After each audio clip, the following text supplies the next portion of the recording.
মধুর গুণাগুণ আমরা সকলেই কম বেশি জানি।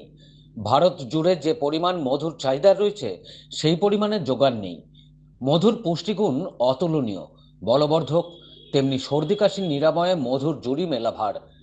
বিশেষত শীতকালে মধু পান করলে সর্দি কাশি থেকে দূরে থাকা যায়।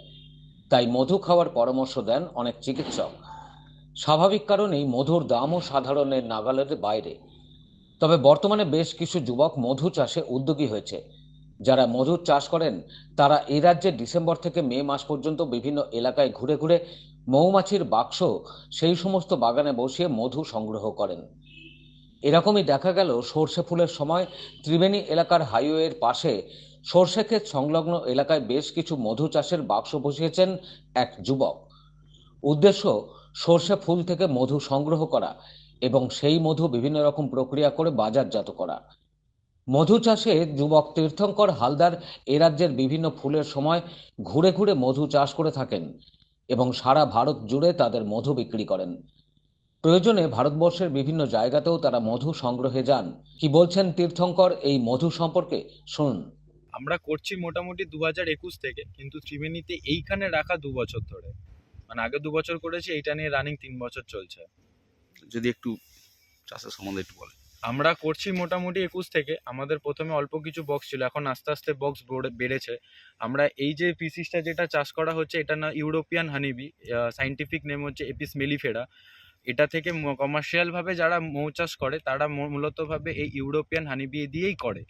আর এটা সিজন মোটামুটি বিভিন্ন ফুলের সিজনে যেরকম ভাবে কালেকশন হয়, এখন যেরকম সর্ষের সিজন চলছে, পাশে সর্ষে বাগান রয়েছে, আমরা এখানে এসে রেখেছি যে সর্ষে ফুলের মধু কালেক্ট করার জন্য। এরপর সর্ষে ফুলে হয়ে যাওয়ার পর আমরা ধনে কালো জিরেতে চলে যাব, তারপরে লিচুর বাগানে চলে যাব লিচু মধুর কালেকশনের জন্য, এরপর সুন্দরবনে চলে যাব। এইভাবে আমরা আলাদা আলাদা জায়গা থেকে আলাদা আলাদা মধু কালেকশন করি। বিভিন্ন স্বাদের তাহলে মধু হয়, তাই যে? একদমই তাই, প্রত্যেক কটা ফুলের পার্টিকুলার বিশেষত, যেমন ফুল দেখতে আলাদা, এটা এইখান থেকে যে সর্ষে ফুলের মধুটা আমরা তুলবো কিংবা এরপরে ধনে কালো জিরে, এই সবকটা মধুই কিন্তু আলাদা আলাদা হবে। দেখতে আলাদা হবে, কালার আলাদা হবে, থিকনেসটাও আলাদা হবে। আর টেস্ট তো টোটালটাই আলাদা। কত একসাথে 5টা মধু টেস্ট করলে পরে 5টা মধু যে আলাদা, এটা সম্পূর্ণভাবে বোঝা যাবে। কত মাস সময় লাগে, কতদিন সময় লাগে? এটা ফুলের সোর্সের ওপর ডিপেন্ড করছে। এখন যদি মেঘলা ওয়েদার থাকে তাহলে পরে মাছিরা ঠিক করে ঘর থেকে বেরোবে না, নেকটার কালেক্ট করতে পারবে না। মোটামুটি এরকম রোদ্দুর যদি থাকে তাহলে পরে 1 সপ্তাহ কি 8 দিন 9 দিনের মধ্যে ওরা মোটামুটি কালেকশন করে নিতে পারবে, যেখানে আমরা ভাঙতে পারবো, সিলডানি হয়ে যাবে। 12 মাস কি মধু তৈরি হয়? না, 12 মাস করা সম্ভব নয়, কেননা 12 মাস তো সব রকমের ফুল থাকে না।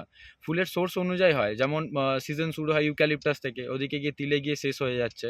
আর অন্য সব জায়গায়, ভারতবর্ষের বাইরে যেসব জায়গায় যেরকম বন তুলসী, করণ, যারা অফ সিজনের সময় হয়, সেইখানে গিয়ে যদি মৌমাছির বক্স রাখা যায় তাহলে পরে ওখানে গিয়ে হয়তো কালেকশন করা সম্ভব হবে। ডিসেম্বর মাস থেকে শুরু হয়েছে? ডিসেম্বর মাস থেকে আমাদের এখানে মূলতভাবে আমরা ডিসেম্বর মাস থেকে শুরু করি।